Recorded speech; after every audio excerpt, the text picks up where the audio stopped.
అటువంటి పిడుగు పడిందనుకోండి, అది లోకనాశన కారకం అవుతుంది. అది ఆస్తి పోతుంది. ఎన్ని ప్రాణులు భయం పొందుతాయో, దాంతో పెద్ద విద్యుద్ఘాతం కింద పడిపోతుంది. అందుకే తరచుగా వినే ఉంటారు, టీవీ చూసేటప్పుడు దగ్గరలో ఎక్కడో పిడుగు పడితే టీవీలోంచి విద్యుత్ పైకి వచ్చేసి ఎదురుగుండా కూర్చున్న వాళ్ళని కూడా సంహారం చేస్తుంది. ఎందుకని అంటే దాంతో పాటు అంత పెద్ద విద్యుద్ఘాతం కిందకు వస్తుంది.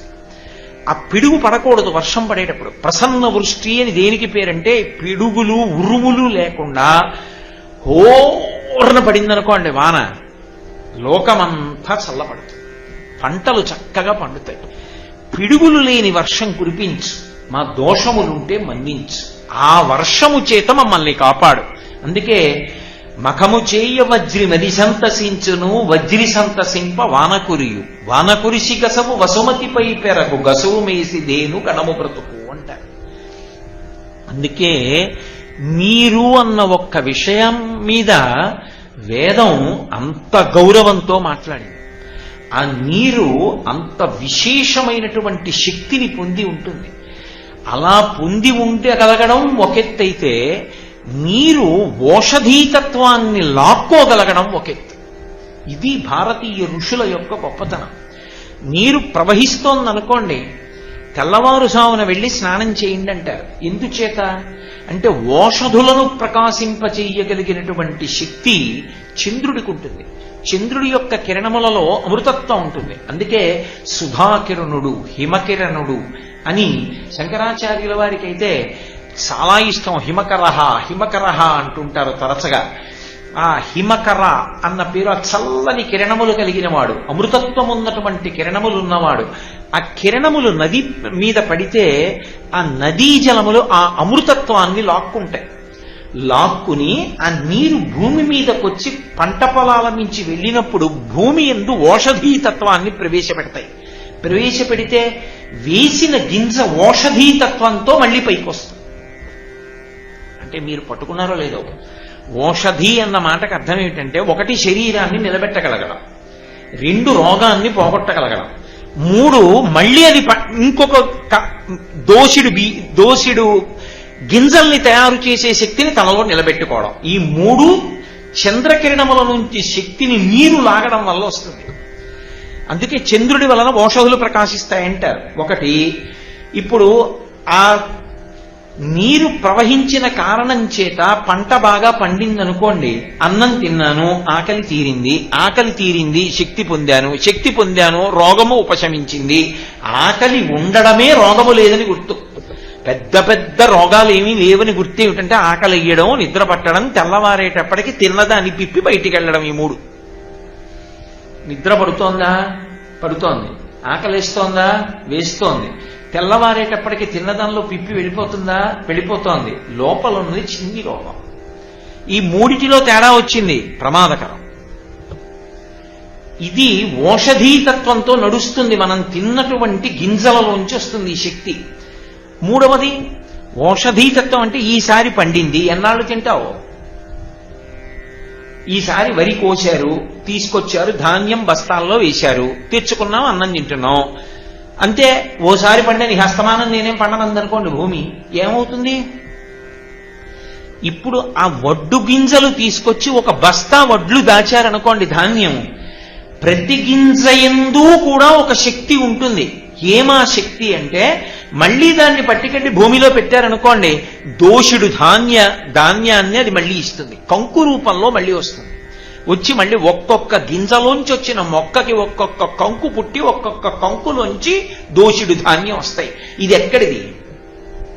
నీరు ఓషధీతత్వాన్ని గ్రహించడంలో వచ్చింది. ఆ నీరు ఓషధీతత్వాన్ని గ్రహించి ప్రవహించి భూమి మీదకెళ్ళి ఇంకి ఓషధీతత్వంతో అంకురం వచ్చేట్టు చెయ్యలేదనుకోండి, ఎలా బ్రతుకుతాం మనం? సాధ్యమా? సాధ్యం కాదు. అందుకే ఇది భవాని. ఈ బ్రతికిస్తున్న శక్తి ఉందే, అందుకు ఆమె ధాన్యలక్ష్మి. ఇప్పుడు ఏ తల్లి ఉపకారంతో మనం అందరం జీవించి ఉండగలుగుతున్నాం? ఏ తల్లి అనుగ్రహిస్తే బాహ్యమునందు ఆంతరమునందు శౌచాన్ని పొందగలుగుతున్నాం? ఏ తల్లి అనుగ్రహిస్తే అసలు లోకములలో మళ్లీ మళ్లీ తినడానికి కావలసినటువంటి అన్నం లభ్యం అవుతోంది. ఏ తల్లి మనం చెయ్యకూడని పనులు చేస్తున్నా కూడా క్షమించి మనకి అన్నం పెడుతోంది, ఆ తల్లి అన్నపూర్ణ. అందుకు శంకర భగవత్పాదులు అన్నపూర్ణాష్టకం చేస్తే నిత్యానందకరీ వరాభయకరీ సౌందర్యరత్నాకరీ నిర్ధూతాకిల ఘోర పాపనికరీ ప్రత్యక్ష మహేశ్వరి ప్రాళేయాచలవంశ పావనకరీ కాశీపురాధీశ్వరి భిక్షాం దేహి కృపావలంబనకరీ మాతా అన్నపూర్ణేశ్వరి అంటారు. ఘోరపాపనికరీ, ఘోరమైన పాపములను కూడా ఆవిడ తొలగొట్టి అన్నం తినడానికి అధికారం ఇస్తోంది. ఆవిడ అధికారం ఇవ్వకపోతే ఎక్కడ నిలబడతాయి శరీరాలు? నువ్వు కొన్నాళ్ళు అన్నం తినద్దు అంటే చాలు. అందుకని ఇన్నిటిని మనని అనుగ్రహించి రక్షించేటటువంటి పరదేవత ఎందుకు అలా చెయ్యాలి అంటే కేవలము ఆవిడ కారుణ్యమే కారణము. అందుకే మీరు చూడండి, ఉపాసనా విధానమునందు ఒక్క అమ్మవారి ఉపాసనకి మాత్రం మినహాయింపు ఉండదు. మీరు ఏ కారణం చేతనైనా సరే, నేను అమ్మవారి ఉపాసన చెయ్యకుండా నేను ఇతర ప్రధానోపాసన ఏది ఉందో అది చేస్తాను, సాధ్యం కాదు. ఆయన బాగా చదువుకున్నాడు, ఆయన యజ్ఞోపవీతం వేసుకున్నాడు, ఆయన వేదము పురాణము శాస్త్రము మొదలైనవి చదువుకున్నాడు. ఇప్పుడు ఆయన శైవుడా, వైష్ణవుడా, శాక్తేయుడా, లేకపోతే సౌరాన్ని పాటించేవాడా, గాణాపత్యుడా, ఎవరైనా కానివ్వండి, ముందు మాత్రం రక్షించేటటువంటి శక్తిగా ఆ తల్లిని గాయత్రి అని 3 పూట్ల సంధ్యావందనంలో ఆ మంత్రాన్ని కీర్తించవలసింది, గానం చేయవలసింది. అందుకే చదువుకున్నవాడైతే గాయత్రి అన్న పేరుతో 3 పూట్ల తల్లిని ఉపాసన చేస్తాడు. అసలు ఉపాసన చేస్తే తప్ప ఇతరమైనటువంటి ఉపాసన చేయడానికి అధికారమే లేదు. సంధ్యాహీన అశుచి, సంధ్యావందనం చేయలేదు వాడు అశౌచంతో ఉన్నవాడితో సమానం. వాడు ఏ ఉత్తమ కర్మకి అర్హతని పొందడు. కాబట్టి చదువుకున్నవాడు, కొంచెం ఒక మార్గమునందు ప్రయాణిస్తున్నవాడు, కొంత శాస్త్రం తెలుసుకోవడానికి అధికారం ఉన్నవాడు, వాడు ఎవరిని ఉపాసన చెయ్యాలి? అమ్మవారిని. యజ్ఞోపవీతం లేదు, ఉపనయనం చేసుకోలేదు. ఉపనయనం చేసుకోలేదంటే ఉపనయనం చేసుకునే అధికారము లేని స్థితిలో జన్మించాడు. అంత మాత్రం చేత ఆయనకి ఏదో లోటు జరిగిందనో, భగవంతుడు ఆయన్ని తక్కువగా పుట్టించాడనో, లేకపోతే వేదం ఆయన్ని దూరంగా పెట్టిందనో అని అనుకుంటే పొరపాటు. వేదం ఎందుకలా కొంతమందికి యజ్ఞోపవీతం వెయ్యవద్దు అని చెప్పిందంటే, వాళ్ళ వలన దేశం బతుకుతుంది. ఆయన కర్షకుడు, వర్షం పడుతోంది, నాగలి భుజాన పెట్టుకుని పరిగెడతాడు. నువ్వు సంధ్యావందనం చేసి అర్ఘ్యం ఇచ్చి గాయత్రి చేసి కానీ వెళ్ళొద్దు అన్నాడు అనుకోండి, ఇప్పుడు ఆయన ఎలా వెడతాడు? ఆయన వ్యవసాయం ఎలా చేస్తాడు? మిగిలిన వాళ్ళకి అన్నం ఎలా దొరుకుతుంది? అందుకే ఆయన స్నానం చేసి తూర్పుగా తిరిగి సూర్యుడికి ఒక్క నమస్కారం చేశాడు అనుకోండి, సరిపోయిందంతే. రామకృష్ణ పరమహంస దీని మీద అద్భుతమైన విషయం చెప్తుండేవారు. ఒకానొకప్పుడు అంటే నిజంగా అలా జరిగిందా అంటే నారద మహర్షి అలా చేశారని కాదు, దాని తత్వం తెలుసుకోవడానికి.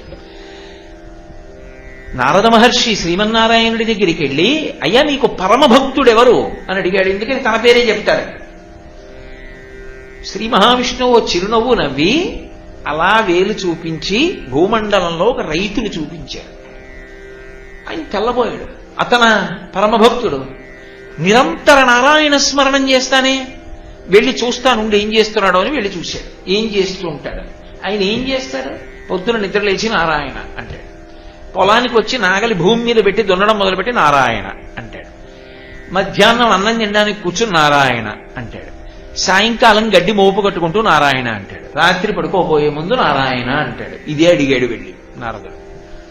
అతనా మహాభక్తుడు. రోజుకి పట్టుమని 10 మాటలు నీ నామని చెప్పడం, నిరంతరం చెప్తున్నాను. ఎలా తేడా? ఆయన ఎందుకు పరమభక్తుడయ్యాడన్నాడు. అంతే అంటావా నారదా? సరే, ఒక చిన్న విషయం చెప్తాను, నీకే అర్థం అవుతుంది. ఇదిగో చాలా సన్నటి మార్గం ఉంది, ఏటవాలుగా ఉంది ఇలాగా. దాని మీద ఒక్క పాదమే పడుతుంది.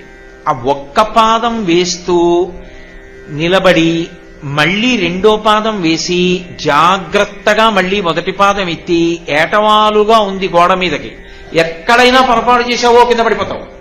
రెండు పాత్ర నిండా నూనె పోసి ఇస్తున్నాను, చేతులతో పట్టుకుని ఒక చుక్క కింద పడకుండా జాగ్రత్తగా ఈ మార్గంలో గోడ మీదకి వెళ్ళు.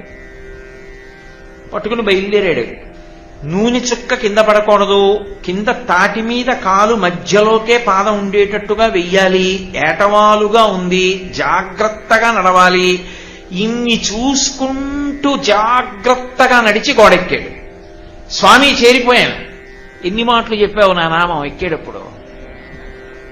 అయ్య బాబో, ఓ పక్క నూనె పాత్ర ఇచ్చావు, ఓ పక్క ఏటవాలుగా ఉంది, ఒక్క కాలే పడుతుంది, ఎక్కడ చెప్పను నీ నామం? ఏమయ్యా, నా నామం ఈ పాటి నడవడానికి కష్టం. తెల్లవారుజామున లేచి ఆకాశం వర్షిస్తుంటే కటిక చీకట్లో భూమి దున్నాలని నాగలి భుజాన పెట్టుకుని పరుగులెత్తి 10 మందికి అన్నం పెట్టడం కోసమని భూమి దున్నుతున్న వాడిని సంధ్యావందనం చేయి, గాయత్రి చెయ్యి, అర్ఘ్యమి, శాస్త్రం చదువుకో అంటే ఇది చేస్తాడా అది చేస్తాడా మినహాయింపిచ్చా. వాడు స్నానం చేసి సూర్యుడికి ఒక నమస్కారం చేస్తే వాడు గాయత్రి చేసేసినట్టే, తప్ప తక్కువ చేసిందని అనుకోకూడదు. కాబట్టి చేయవలసినటువంటి కర్మ ఏది ఉంటుందో వేదప్రోక్తమై అది చేయడంలో ఈశ్వరుడు శక్తిని ఆ పరిస్థితిని దృష్టిలో పెట్టుకుని ఇస్తాడు. ఇప్పుడు ఒకడు శాస్త్రం చదువుకోవలసిన వాడు ఉన్నాడు, రామాయణం చదువుకోవాలి, భారతం చదువుకోవాలి, భాగవతం చదువుకోవాలి, వాడు సంధ్యావందనం చేయనంటే ఎలా? వాడికి ఎందుకు ఇంక యజ్ఞోపవీతం, అసలు ఎందుకు ఉపనయనం? వాడు చెయ్యాలి సంధ్యావందనం, వాడు చెయ్యాలి గాయత్రి. కాబట్టి ఇప్పుడు ఏ దేవతని ప్రధానంగా నువ్వు ఉపాసన చేస్తున్నావు సంబంధం లేదు, అమ్మవారిని గాయత్రి రూపంలో ఉపాసన చెయ్యాలి. ఏమీ తెలియని వాడు ఉన్నాడు, ఎవరిని ఉపాసన చేస్తాడు? అమ్మోరంటారు. అందుకే మీరు చూడండి, లోకంలో ఒక పేరు ఉంటుంది, ఎవరిని పిలుస్తారంటే గ్రామదేవతలు అంటూ ఉంటారు. ఆ గ్రామదేవత అని ఏ ఊళ్ళో ఉన్న దేవతనైనా పిలుస్తారు. నేను కొత్తగా ఓ పల్లెటూరు వెళ్ళాను అనుకోండి, ఆ గుడి పేరు ఏమిటో నాకు తెలియదు అనుకోండి, గ్రామదేవత ఆలయం అండి అంటున్నాం. గ్రామదేవత అంటాం కానీ ఆ గ్రామదేవతకి ఎన్నో పేర్లు ఉంటాయి. ఎందుకు వచ్చాయో తెలుసా ఆ పేర్లన్నీ? ఎప్పుడైనా ఒక ఊరు వెడితే ఆ ఊరు వెళ్ళినప్పుడు ఆ ఊళ్ళో కొత్తగా కాపరం మొదలు పెట్టినప్పుడు ఎవడో ఒక్కడ మొదలు పెట్టడు, ఎవరో నలుగురు కలిసి ఇక్కడ ఉండి ఈ పొలాలు దున్నుకుందామని మొట్టమొదటి ఎవడో వెళ్ళి ప్రారంభం చేస్తాడు. ఆయన 2 అన్నదమ్ములు వాళ్ళు వెళ్ళి ఆ ఊళ్ళో ఉండడం మొదలు పెడతారు. ఒక్కడు వెళ్ళడు. నాతో పాటు అమ్మవారు వచ్చింది, ఆవిడ శక్తి, ఆవిడ రక్షిస్తోంది మమ్మల్ని.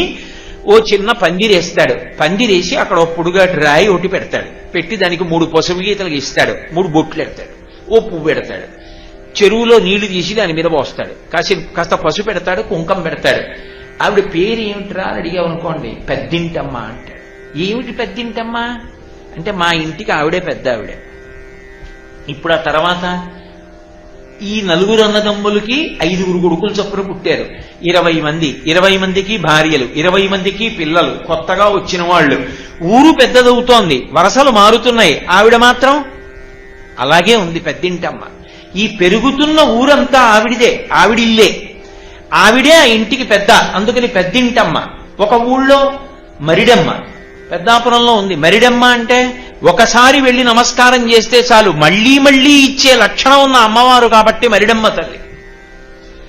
ఒక్కసారి నమస్కారం చేస్తే చాలు ఆవిడ జ్ఞాపకం ఉంచుకుంటుంది, ఇక మళ్లీ అడగక్కర్లేదు మనం నాకు ఇది కావాలని. ఆవిడే దాన్ని గుర్తు పెట్టుకుని మళ్లీ మళ్లీ ఇచ్చే లక్షణం ఉన్నటువంటి అమ్మవారు కనుక ఆవిడికి మరిడమ్మ తల్లి అని పేరు.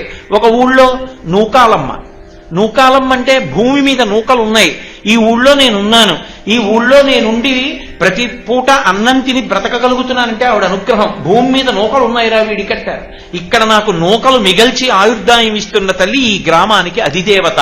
అందుకే ఎప్పుడైనా ఊరు విడిచిపెట్టి వెళ్లే ముందు గ్రామదేవతకి చెప్పి వెళ్ళాలి. మనసులో నమస్కారం చేసుకుని పొలిమేర దాటుతున్నప్పుడు, అమ్మా ఏదో ప్రవచనం చేయడానికి ఫలానా ఊరు ఎడుతున్నాను, తల్లి క్షేమంగా తీసుకురా అని చెప్పాలి. మళ్ళీ పొలిమేరకు వచ్చినప్పుడు చెప్పులిప్పి ఓ నమస్కారం చేయాలి, అమ్మా నీ అనుగ్రహంతో మళ్ళీ ఈ ఊరు వచ్చాను, నాకు నూకలు మిగల్చావు తల్లి నీకు నమస్కారం. ఏడాదికోసారి అన్ని కుటుంబాలు కలిపి అమ్మవారికి నైవేద్యాలు పెట్టామని చెప్పి అమ్మవారికి నైవేద్యాలు పెడతారు. ఇంకో చోట పోలేరమ్మ, పోలేరమ్మ అంటే ఆ ఊరికి సరిహద్దు ఎక్కడ వరకు ఉంటుందో అక్కడ వరకు ఆవిడ రక్షణ శక్తిగా తిరుగుతూ ఉంటుంది. దుష్ట శక్తుల్ని లోపలికి రానివ్వకుండా కాపాడుకుంటూ ఉంటుంది తన బిడ్డలందరినీ. అందుకని ఒక ఊళ్ళో ఆవిడ పేరు పోలేరమ్మ, ఒక ఊళ్ళో ఆవిడ పేరు తలుపులమ్మ. తలుపులమ్మ అంటే యోగక్షేమకారిణి అని గుర్తు. మా ఇంట్లో తలుపులు వేసేసి ఉన్నాయనుకోండి, మీరు లోపలికి వస్తారా నేను బయటకు వస్తానా? రెండూ లేవు. మీరు లోపలికి రావాలన్నా నేను బయటికి వెళ్ళాలన్నా తలుపులు తీయాలి. అంటే బయట ఉన్నది లోపలికి రావడం అంటే యోగం. ఏదో కొత్తది కలిసి వచ్చింది, ఇంట్లోకి వచ్చింది, అప్పటి వరకు నా దగ్గర లేదు. కానీ ఓ మంచి బంగారు నగ ఒకటి చేయించుకున్నాను, ఆ నగ మా ఇంట్లోకి తెచ్చుకున్నాను, కొత్తగా నాకు బంగారు గొలుసు ఉంది, యోగం కలిసి వచ్చింది. క్షేమం, ఇంట్లో ఏది ఉండకూడదో అది బయటికి వెళ్ళిపోవాలి, ఇంట్లో వాళ్ళందరూ సుఖంగా ఉండాలి. మంచి రావడానికి చెడు పోవడానికి ఎప్పుడు తలుపులు తెరవాలో ఎప్పుడు తలుపులు ముయ్యాలో అప్పుడు మూసి తెరిచి రక్షించే తల్లి ఎవరుందో ఆ తల్లి తలుపులమ్మ తల్లి. ఒక ఊళ్ళో పేరంటాలమ్మ. పేరంటాలమ్మ అంటే పేరంటం అంటే ఏమిటి? పేరంటం అంటే సువాసినులందరినీ పిలుస్తారు. సువాసిని అందరినీ పిలిచి కాస్త కాళ్ళకి పసుపు రాసి బొట్టు పెట్టి మెడకి కాస్త గంధం రాసి ఉంటే పువ్వులు దండిస్తారు, లేకపోతే వాళ్ళ వాళ్ళ ఐశ్వర్యాన్ని బట్టి సత్కరిస్తారు. ఇప్పుడు ఆవిడ సువాసిని. ఆ సువాసిని ఎవరు? అమ్మవారి స్వరూపమే.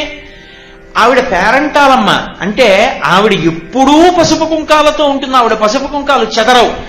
ఊళ్ళో వాళ్ళ పసుపు కుంకాలకి ఆవిడే రక్ష, ఆవిడే కాపాడుతుంది. కాబట్టి ఆవిడ పేరంటాలమ్మ అంటే నిత్యమంగళ స్వరూపిణి, సర్వమంగళాదేవత. అందుకని ఆవిడికి పేరంటాలమ్మ. ఏ సర్వమంగళాన్ని ఎందుకు అనకూడదు? వాడు పామరుడు, వాడు సామాన్యుడు, పాపం వాడేం చదువుకోలేదు. అందుకే పేరంటానికి వచ్చిందనుకోండి ఎవరో ఒక ఆవిడ, ఓయ్ ఇల్లాలా పేరంటాలమ్మ వచ్చారు చూడు, పసుపురాయి అంటాడు కింద నించుని. అమ్మవారు ఎవరు? పేరంటాలమ్మ, పెద్ద పేరంటాలమ్మ ఆవిడ. ఆవిడ్నే ముందు పిలవాలి ఎవరింట్లో శుభకార్యమైనా. ఎవరింట్లో శుభకార్యం జరిగినా ఆవిడికే పట్టుకెళ్ళి పసుపు కుంకాలు ఇస్తారు ముందు. అందుకని ఆవిడ పేరంటాలమ్మ. ఇప్పుడు మీరు ఏ ఊళ్ళో ఎక్కడ ఉన్నటువంటి ఏ దేవతా స్వరూపాన్ని గ్రామ దేవతగా భావన చేసి ఆ పేర్ల వెనుక ఉండేటటువంటి మర్మాన్ని పరిశీలించినా ఆ తల్లి రక్షణకారిణి. ఆవిడ ఏం చేస్తుంటుంది అంటే ఎప్పుడూ రక్షణ చేస్తూ ఉంటుంది. అందుకే అమ్మవారి ఉపాసనకు ఉండేటటువంటి లక్షణమేమి అంటే రక్షణ పొందుట. అసలు ఏ పేరు పెట్టకుండా అమ్మవారిని అమ్మా అంటే చాలు, పలుకుతుంది ఆవిడ. అమ్మా అని పిలిస్తే చాలు పలుకుతుంది. అంత గొప్ప లక్షణమున్న తల్లి కాదు కాదు అసలు ఈ భూమి రూపంలో ఉండే భూమాత ఆవిడే. ఒక పరిధిలో దేశంగా ఉండే దేశమాత ఆవిడే. నన్ను కన్న తల్లిగా జనకమాత ఆవిడే. గోమాతగా ఆవిడే. మాతృస్వరూపంగా ఆవిడ అంత ఉపాసనని అందుకుంటూ ఉంటుంది. ఇది ఈ దేశం యొక్క ప్రత్యేకత. అసలు మొదటి నమస్కారం ఎవరికి అంటే అమ్మకే. అమ్మకి మొదటి నమస్కారం. అందుకే వేదం కూడా ఏం చెప్పిందంటే మాతృదేవోభవ, పితృదేవోభవ, ఆచార్య దేవోభవ, అతిథి దేవోభవ అని చెప్పింది. మొదటి నమస్కారం ఎవరికి అంటే అమ్మకే మొదటి నమస్కారం. ఎందుకంటే పరబ్రహ్మ లక్షణములన్నీ ఎవరి యందుంటాయి అంటే అమ్మయిందే అని నిర్ధారించింది. కారణం ఆమెయే సృష్టికర్త, ఆమెయే స్థితికర్త, ఆమెయే ప్రళయకర్త. బ్రహ్మ, విష్ణు, మహేశ్వరుడు ముగ్గురు కలిసిపోయిన సమాగమ స్వరూపానికే పరబ్రహ్మమని పిలుస్తారు. అమ్మ తన కడుపులో స్థానం ఇచ్చింది. ఈ లోపల ఏర్పడుతున్నటువంటి పిండం వంక చూస్తే ఏ 4వ నెలలోనో 5వ నెలలోనో ఉన్న పిండం వంక చూసినా భయం వేస్తుంది. ఒక 3 రోజులు భూమిలో చివికిపోయినటువంటి శరీరాన్ని చూసినా భయం వేస్తుంది. కానీ రెండూ కాదు, ఈ లోపల అమ్మ కడుపులో పిండం అంతా తయారైపోయిన తరువాత పాపపుణ్యాలు అనుభవించడానికి నీకు శరీరం ఇస్తున్నానరా, ఇందులో ప్రవేశించమని మళ్ళీ ఆ శరీరంలోకి ఆ తల్లి ప్రవేశపెడుతోంది. అప్పుడు ఆ శరీరం ఎక్కడ నిర్మాణం అవుతోంది? ఇవ్వాలంటే 6 అడుగులు ఎత్తుని ఇలా ఉన్నాను. మా అమ్మ కడుపులో తయారైనప్పుడు నా చెయ్యంత పొడుగు కూడా ఉన్నానో లేదో నేను. ఆ అమ్మయందు ఆ కారుణ్య స్వరూపం అలా ఉంటుంది. అది లేనప్పుడు అసలు లోకంలో సృష్టి అన్న మాట లేదు. నాకెప్పుడూ అలా నా వ్యక్తిగత విషయం చెప్పాలి అన్నది నాకు ఇష్టం ఉండదు. కానీ తప్పనిసరి పరిస్థితుల్లో చెప్తున్నాను. అమ్మా అన్న మాటకి దయ ఎంత ఉంటుంది అని. మా అమ్మగారు నన్ను కడుపులో పడకముందు ఆవిడ్ని తల మీద పాము కరిచింది. చూస్తే ఆవిడ రక్తం అంతా విరిగిపోయింది. బిడ్డలని కనడానికి ఆవిడ పనికిరారు అన్నారు. మా నాన్నగారికి ఒక కొడుకు ఉండాలి ఆవిడ కోరిక. నేను వెళ్ళిపోయినా పర్వాలేదు, ఆయనకు ఒక కొడుకు మిగలాలి. ఆవిడ గర్భాన్ని నిలబెట్టుకున్నారు. తీరా ప్రసవం అయ్యేటటువంటి వేళకి ఖచ్చితంగా చచ్చిపోతారు ఇద్దరు. సందేహం లేదు, ఆవిడికి ప్రసవం అవ్వదు. ఎందుకంటే ఆవిడికి నిత్తురు లేదు, విరిగిపోయింది. ఆ రోజుల్లో ఇంత పెద్ద అభివృద్ధి లేదు కాబట్టి ఆవిడ బ్రతికే అవకాశం లేదన్నారు. నేను చనిపోయినా పర్వాలేదు, నాకేం బెంగలేదు, దానికి నేను ముందే సిద్ధపడిపోయాను. లోపల ఉన్న పిల్లవాడు చచ్చిపోకూడదు, వాడు బ్రతికేట్టు చూడండి. మగ పిల్లవాడని ఎలా తెలుసు? ఆవిడికి మా నాన్నగారి ఉపాసన మీద నమ్మకం. ఆయన చేసిన ఉపాసన ఉత్తినే పోదు, కొడుకు పుడతాడు ఆయనకి.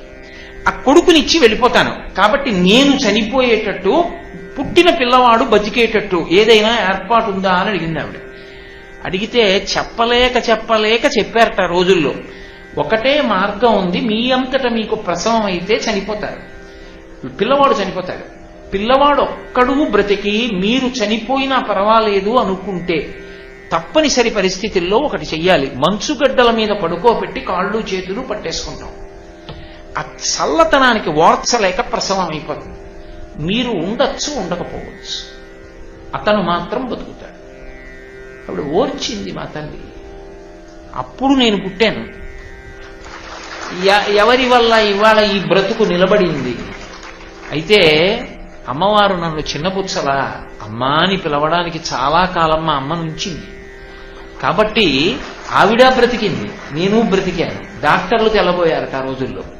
అయితే నేను ఈ విషయం ఎందుకు మనవి చేశానంటే ఏదో సోత్కర్షగా నా గురించి చెప్పుకోవడానికి నేను మీతో చెప్పలేదు. అమ్మ అన్న మాటలో ఎంత దయ ఉంటుంది అన్నది చెప్పడానికి మీతో చెప్తున్నాను. అంటే తను పోయినా పర్వాలేదు, బిడ్డ బతకాలి. ఆవిడ అంత సాహసానికి సిద్ధపడిపోయింది. కాబట్టి అసలు లౌకికంగానే అమ్మ అంటే అంత కారుణ్యమూర్తి. ఇక జగన్మాత కారుణ్యం మీరు ఎలా చెప్పగలరు? అందుకే ఆవిడికి ఒక విగ్రహం కావాలని ఏం లేదు. మీరు చాలా ఊళ్ళు వెళ్తున్నప్పుడు చూడండి, చాలా ఊళ్ళ బయట ఉండేటటువంటి గ్రామదేవతల యొక్క ఆలయాలకి ఏం ఉండవు. అసలు కొన్ని చోట్లయితే పందిర్లు ఉంటాయి, కొన్ని చోట్ల పాకలు ఉంటాయి, కొన్ని చోట్ల ఓ చిన్న గది ఉంటుంది, అందులో ఓ రాయి ఉంటుంది. ఆ రాతికి పసుపు రాసి బొట్టు పెడతారు. మీరు రాయి అంటే వాళ్ళు ఒప్పుకోరు, వాళ్ళు దాన్నే అమ్మవారిగా చూస్తారు. ఆ భావన ఎందుంది భారతీయ తత్వం. భావన చేత పరమాత్మ తప్ప అది రాయి కాదు. భగవంతుడు ఆ రూపంలో ఉన్నాడు. అందుకే అంతటా భగవంతుణ్ణి చూశారు. రాయిగా, పావుగా, కప్పగా, పిల్లిగా, నల్లిగా భగవానుడే తప్ప రాయి భగవానుడు ఎలా కాదు, రాయిగా భగవానుడు ఉన్నాడు. వాళ్ళ భక్తి చేత అది పరమాత్మయే అవుతుంది. ఇప్పటికీ నేను ఇప్పుడు నాకు బిడ్డలు పుట్టక ముందు నుంచి నేను మల్లవర క్షేత్రానికి వెడుతూనే ఉన్నాను. ఆ మల్లవరం క్షేత్రానికి వెడుతుంటే ఇంకా కొంత దూరంలో మల్లవరం ఉందనక ఓ చెరువు ఎదురుగుండా ఓ గ్రామదేవత ఆలయం ఉంటుంది. ఇప్పటికీ చిన్న గది అంతే, దానికి ఏం పెద్ద గజస్తంభం, ఆలయం, పతాకం, ఆగమం ఏమి ఉండవు. ఆ గదిలో ఒక రాయి ఉంటుంది. ఆ రాయికి పసుపు రాసి బొట్టు పెట్టి ఉంటుంది. ఎన్ని చోట్ల చూశాను నేను అలా గ్రామదేవతల ఆలయాలు. అవి రక్షణ చేస్తాయి. ఒకప్పుడు అన్నమాచార్యుల వారు పుట్టడానికి కారణం అటువంటి గ్రామదేవతే.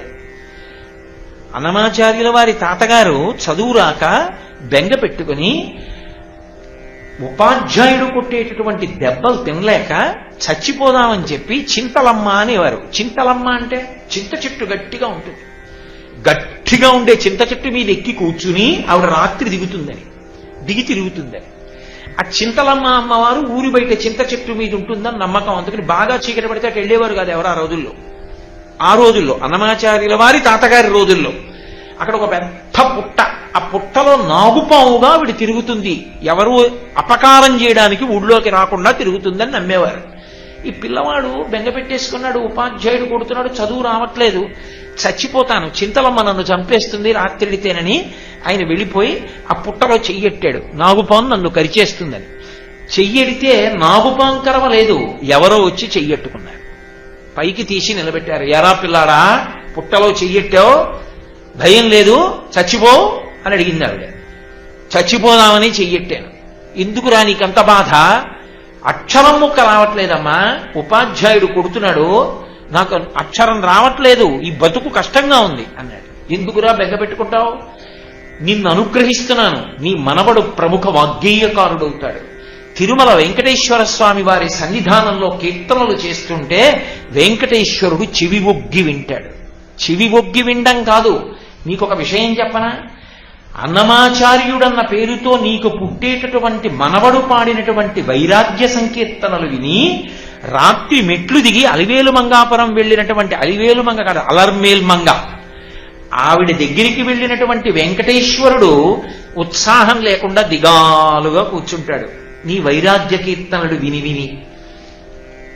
అమ్మవారు నిన్ను అడుగుతుందిరా శృంగార సంకీర్తన చేయమని, అంత గొప్పవాడు పుడతాడు నీ మనవడు, తరిస్తావులే హో చచ్చిపోకు అంది. ఆవిడ అనుగ్రహం అన్నమాచార్యుల వారు పుట్టారు.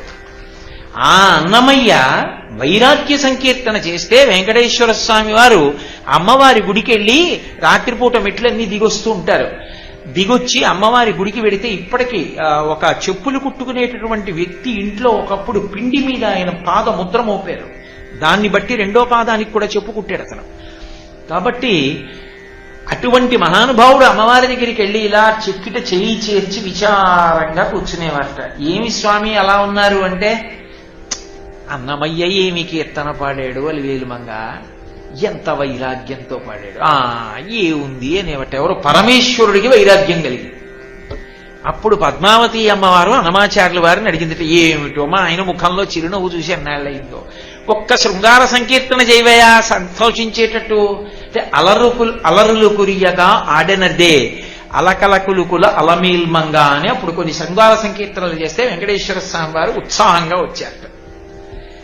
అంతటి వాగ్గేయకారుడు ఎవరి అనుగ్రహంతో వచ్చాడు, అంతకు ముందు తరాల్లో ఉన్న వాళ్ళకే ఆ చింతలమ్మ ఇచ్చినటువంటి అనుగ్రహం. అందుకే గ్రామదేవత అన్న పేరుతో అమ్మవారు ఊరిని రక్షిస్తూ ఉంటుంది.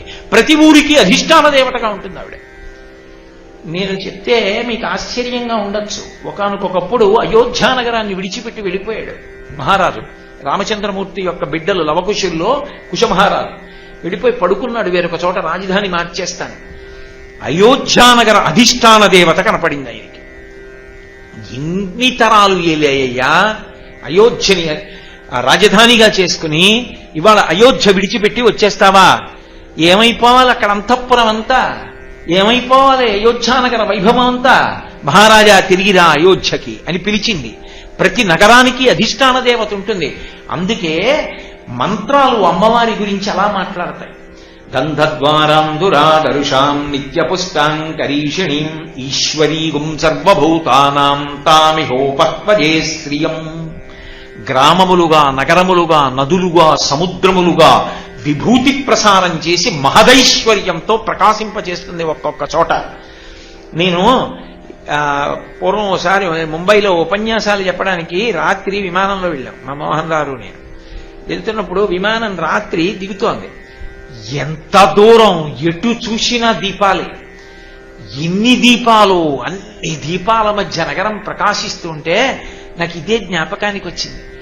అక్కడ అమ్మవారు ఎంత అనుగ్రహించిందో ఆ భూమిని, ఒక్కొక్క చోట ఒక్కొక్కలా ఆవిడ ప్రకాశించింది. అంత అనుగ్రహించింది. ఎన్ని లక్షల మంది నివాసం ఉంటున్నారు, ఎన్ని ఉద్యోగాలు చేస్తున్నారు, ఎంతమంది అన్నం తింటున్నారు, ఎంతమంది నీళ్లు తాగుతున్నారు, ఎంతమంది భోగం అనుభవిస్తున్నారు. భారతదేశపు ఆర్థిక రాజధాని అని పేరు పొందింది. ఒక్కొక్క ఊరికంతంత సౌభాగ్యం పట్టింది అంటే అమ్మవారి యొక్క అనుగ్రహ విశేషం చేత పడుతుంది. అది గ్రామములుగా, నగరములుగా, నదులుగా, సముద్రములుగా, ద్వీపములుగా మహదైశ్వర్యంగా ఆవిడ ప్రకాశిస్తుంది. ఒక్కొక్క ఊరు చూడండి, కళాకాంతి ఉండదు, అభివృద్ధిలోకి రాదు. 200 ఏళ్ల క్రితం ఎలా ఉందో ఊరు అలాగే ఉంటుంది. అలక్ష్మీర్మే నశ్యతాం త్వాం మృణే. అలక్ష్మి నశించి లక్ష్మి నిలబడాలంటే, అలక్ష్మి వెళ్ళిపోయి లక్ష్మి నిలబడాలంటే ఆవిడ అనుగ్రహం ఉన్నదా, అలా ఉంటుంది. ఒక్కొక్క వ్యక్తి చూడండి, ఆ వ్యక్తి ఆ ఇంట్లో ఉన్న కారణం కిరణాల కింద ఉంటుంది. వచ్చేవాళ్ళు వెళ్ళేవాళ్ళు, వచ్చేవాళ్ళు వెళ్ళేవాళ్ళు. ఆ తలుపు తీస్తే బాగుండు, ఆయన కనపడితే బాగుండు, ఆయన అలా తిరుగుతుంటే చూస్తే బాగుండని కొన్ని లక్షల మంది ఎదురు చూస్తారు. ఆ వ్యక్తి వెళ్ళిపోయాడు అనుకోండి, అంతే బావురుమంటుంది. ఆయన పలకరించేవాడు ఉండడు, ఆ ఇంటికి వెళ్ళేవాడు ఉండడు, అతనితో వెళ్ళిపోయిందండి. అది శ్రీయం, ఆవిడ అనుగ్రహం. ఒక్కొక్కడికి యశస్సు రూపంలో ఉంటుంది, అంత కీర్తివంతుడు అవుతాడు. అలా నడుస్తుంటే చాలు చూసి మురిసిపోతారు, అబ్బా ఇవాళ ఆయన కనబడ్డాడండి చాలు అంటారు. అదిగో ఆ కీర్తిని ఇవ్వగలిగిన తల్లి ఎవరు? ఆవిడే. అందుకని ఆవిడ ఏవివ్వలేదు, ఆవిడ ఏదైనా ఇవ్వగలదు. అటువంటి తల్లి ప్రతి ఊరికి అధిష్టాన దేవతగా ఉండి సర్వకాలముల యందు కాపాడుతూ ఉంటుంది. అలా కాపాడగలగడం ఆవిడ యొక్క ప్రధానమైనటువంటి లక్షణం, అది ఆవిడ సహజ స్వభావం. అందుకే ఎవరు అమ్మవారి పాదములు పట్టి నమస్కారం చేస్తారో, ఎవరు అమ్మవారిని కీర్తిస్తారో, ఎవరు ఆవిడ పాదముల మీద ఒక్క పువ్వు ఉంచుతారో, ఇంత పసుపు ఇంత కుంకం వేస్తారో, వారి పట్ల మరింత ప్రసన్నురాలవుతుంది. ఆవిడికి లేక కాదు, ఆవిడే అందరికీ ఇస్తుంది, కానీ కృతజ్ఞతాభావన. ఆవిడ యొక్క అనుగ్రహ విశేషాన్ని స్మరించాడు, ఆవిడ దయని మనసులో తలుచుకున్నాడు. అమ్మా నువ్వు కదమ్మా భూమి రూపంలో ఉన్నావు అని పొంగిపోయాడు. ఇవాళ నాతో ఎవరో అన్నారు, నిన్న నేను చూసిన భూమికి ఇవాళ నేను చూసిన భూమికి చాలా తేడాగా అనిపిస్తోందండి నిన్నటి ఉపన్యాసం విన్నాక అన్నాడు ఒక. అంటే మనసులో మార్పు వచ్చింది. ఇప్పుడు ఆ రూపంతో అన్ని చిత్ర విచిత్రాలతో ఆయన చూస్తున్నాడు. ఆ పరవశంతో చూడడమే ఉపాసన, అంతే. దానికి ఆవిడ ప్రసన్నురాలైపోతుంది. అందుకే ఆవిడ అనేక చోట్ల అనేక రకాలుగా తన శక్తిని పొటమరింపచేసి లోకాన్ని అనుగ్రహించింది. ఆవిడ ఎక్కడెక్కడ అలా అనుగ్రహించిందో చూపులతో అక్కడక్కడ నగరాలు వచ్చాయి. అందుకే శంకరాచార్యులు వారు సౌందర్యలహరి చేస్తూ విశాల కళ్యాణి స్ఫుట రుచిరయోధ్యాకువలయై కృపాధారాధారా కిమపి మధురా భోగవతిక అవంతి సృష్టిస్తే బహునగర విస్తార విజయ ధ్రువం తత్తన్నామవ్యవహరణ యోగ్యా విజయతే అంటారు. అమ్మా నీ అనుగ్రహం అమ్మా ఇన్ని నగరాలు వచ్చాయి. మనకి దక్షిణాన ఉన్న ఒకే ఒక్క మోక్షపురి కాంచి. అందుకే ఉన్నటువంటి వాటిలో అయోధ్య మధురా మాయా కాశీ కాంచి అవంతిక పురీ ద్వారవతీ చైవ సప్తైతే మోక్షదాయక, 7 మోక్షపురులు. ఈ 7 మోక్షపురులలో దక్షిణ దేశం మొత్తం మీద ఉన్న ఏకైక మోక్షపురి కంచి. అటువంటి కంచికి అధిష్టాన దేవత కామాక్షి. అందుకే అమ్మవారి యొక్క ఉపాసన అంత తేలిక లోకంలో ఇంకోటి లేదు. అసలు నేను అమ్మవారి ఉపాసన చెయ్యని వాణ్ణి అన్నవాడు మీకు లోకంలో కనపడ్డాడు. అంతటి అనుగ్రహప్రదాత, అంతటి దయాస్వరూపిణి, రాశీభూతమైనటువంటి దయయే అమ్మవారు. అందుకే ఎప్పుడైనా శివస్వరూపంగా కించిత్ ఆయన ఇలా కనుబమెత్తుతాడేమో కానీ ఆయనగా కనుబమెత్తిన ఆమెగా రక్షణ ఇస్తుంది ఏకకాలంలో ఒకేసారి. ఎందుకనంటే ఇది అంత దయాస్వరూపం.